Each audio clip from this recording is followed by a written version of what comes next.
goal of web hosting. So let me just give the definition that I wrote here. So first of all, web hosting is a service that allows your website or web application to be accessed or accessible on the internet. So let me just give a quick explanation. So now, if you build a website and you want to preview what you're going to see, what are you going to be seeing here? You'll be seeing 127.5500 or 5501, depending on the port. What am I saying? So this is what I'm saying. I'm saying that if you come to your application now and you click on go live, right? Once you click on go live, what will you be seeing in this place? You'll be seeing your application, right? But in this place, you see 127.0.0.1, then column 5500, 5501 or 2 or 3, depending on what number. But this is what you're going to be seeing, isn't it? Now, but this thing here only means that your website will only be accessible to you, because it's called an IP address, or in other terms, it's called a local address or a local host. You understand? A local host. You understand it now? So this is only accessible to you. How then do you now make it accessible to people? Right? So for instance, how will your own website be accessible on my own device? How will I be able to search whatever it is you built and I can see it on my phone or my system or my other devices? You understand now? How will I be able to access it? Now that is where web hosting comes into the picture. Web hosting means that you create something and then you make it accessible to everybody on the internet. That is what web hosting does. So as a web developer, front-end developer, the first thing that you do is that you create that website and then you now go ahead to host your website online. So now that is basically what web hosting is. So when you create a website, it has to be stored on a server. You understand? Because a computer that is always connected to the internet must be connected to a server, because you need to make sure that that website is accessible to everybody. Now let me explain all of these things with a dash. So I'm going to use Paint to explain it to everybody. So now let's say you are let's say this is your browser, right? You are a user to your browser. You came right here to search for facebook.com. FB, Facebook, right? How are you going to make this accessible to? How are you going to get the content of Facebook? Now, for you to get the content of Facebook, you are on your browser, you search for facebook.com, right? What happens is that your browser quickly goes to the web, to the server, right? Let me explain this again.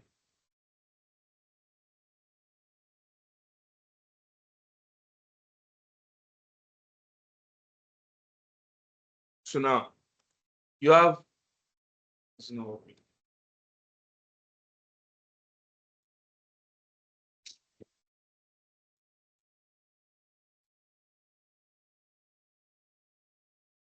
now let me just give you like how the web actually looks like.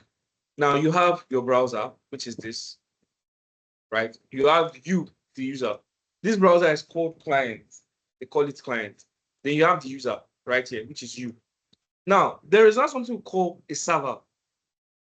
A server is like a place where every single data on the internet is stored. That's what your server is. Again, every data on the internet is stored. So is it your website? Is it the details of the website? Is it the pictures, Facebook, everything is stored on the internet server? Now, what now happens is that you as a user, let's say you go to your client, which is your browser, Chrome, for instance. You go to your browser. Once you search for facebook.com, let's say FB, right? What happens is that there is like a medium. I think I explained HTTP one time, right? HTTP is going to automatically go to your what? To your server to look for whatever files or details that they have on Facebook and return it back to the what? To the user. Do you understand what I just explained? That is exactly what happens. So it's not going to what return it back to the user. But first of all, what exactly is the user searching for? Facebook, right? Now, once a user searches for Facebook on the server, it is not exactly Facebook. It has an IP address, right? That IP address is also known as your domain. Let's leave domain first. There's an IP address, right? There's an address. So what happens is that because you as a developer, you've already created the website, you've posted the website, right? Now you've now gotten a domain name of facebook.com. Now that facebook.com is now masking a, I think I'm actually going to deep. Don't let me use that. Don't let me explain it that way. Let me give us a much more easier explanation. So do you understand how data are fetched now? The fetching of data. Let me explain what domain is. Now let's say I'm on my system right here. Miss Favor is on our system right here. Then I built something. I built facebook.com. How will Miss Favor get access to this facebook.com? Now, on my own system, it is going to be showing 127, blah, blah, blah, the normal distance. It's going to be showing that. Then, if Miss Favor now searches for 127.0.0.1, then column 5500, if she searches for that, what is going to be showing is also something that's going to be on our local PC. Do you get it now? This 127.0.0 is like a local IP address that is only applicable to your own local host on your system. Now, if I want to make whatever it is that I built accessible on Miss Favor's laptop or system, what I have to do is that I have to host it to a what? With an hosting service to the server. Host it there, right? Give it a domain name like facebook.com, and then it becomes accessible to what? To Miss Favor.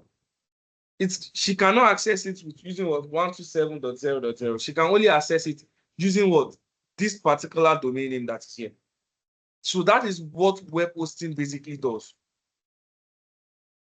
You understand it now? That is what web hosting does. So it makes every single thing that you've done accessible online so that any other person can come around and use it.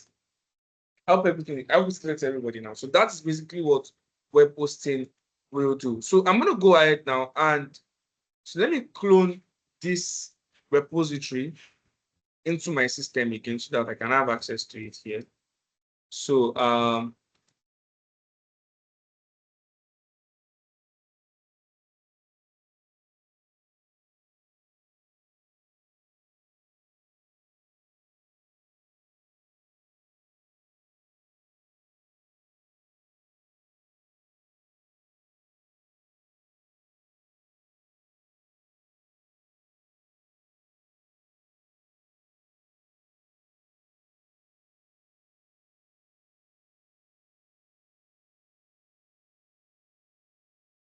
all right, so this is what I'm saying.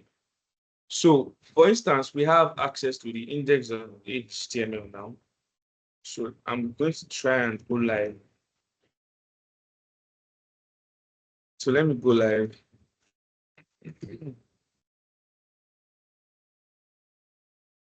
Now, if I go live right here now, what happens is that I'm going to see what we've done, right? What we did in the last class. But what are you saying here? We are seeing 127.0.0.1, then colon 55. Like I said, this is what they call localhost. So what you need to do now is that for Miss Favor to be able to have access to it, I need to take it online to the server, host it to the server, so that you can have access to it on your own system without having to go through the whole GitHub processes. Now, that is what web hosting is. And why do you need web hosting? Without web hosting, your website only exists on your computer. Then nobody else can view it online. But with hosting, your site becomes publicly accessible. Anyone with the link can visit it. Now, that link is not this link that is here. This is a local link.